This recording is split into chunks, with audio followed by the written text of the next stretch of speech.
Imagine going to school every day knowing you're going to be mocked, pushed down and called names, and you can't escape.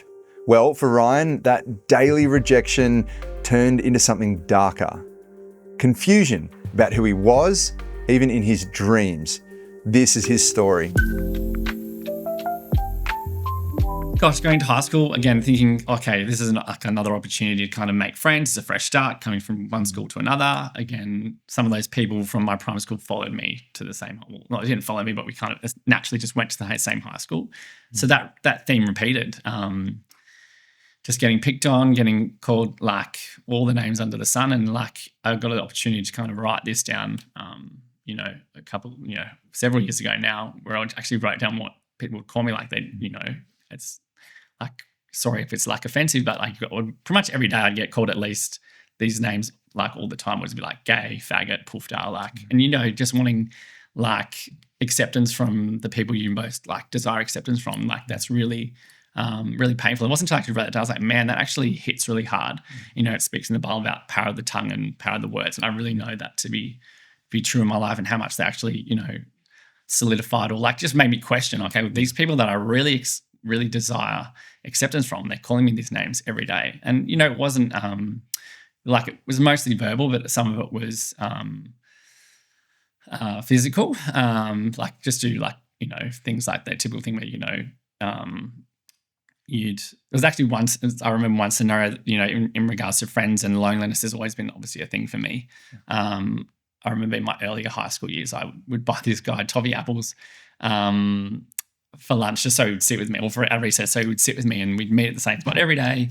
And one day I went there and he just wasn't there. And I was like, oh, where's this guy? And so went looking for him in the high school playground and found him. He made friends with another group of guys and they just obviously didn't want a bar of me. And did the whole thing where, they stand around and, bully you, and then someone kneels down behind you and then pushes you over, and then everyone would stand around and laugh. And so that was very much like kind of the daily rhythm of high school. It wasn't all that bad, but, again, just that common theme of just being picked on. And then that kind of then, for me, turned into, I suppose that's where being a creative, I very much like dream a lot and like see things obviously visually.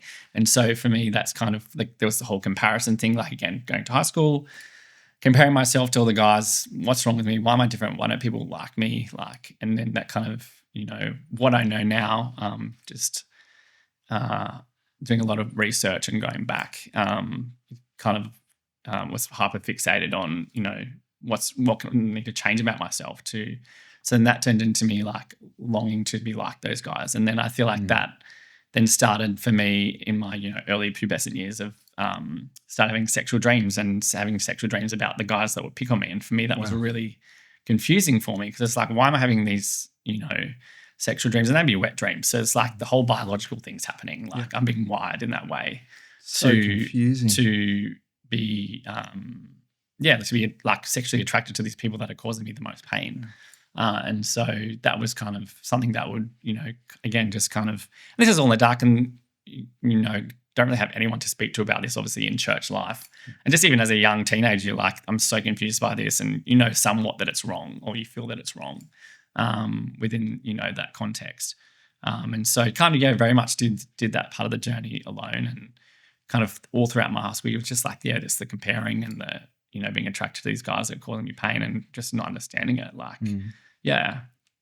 Ryan, I'm so sorry, mate. Like obviously you're a different man now, and God's brought you through so much, but I'm so sorry for that cruelty. It just is devastating and heartbreaking. And just your heart goes out to anyone who's going through that now. Hey. Yeah, for sure. I mean, I know that's cool. Yeah.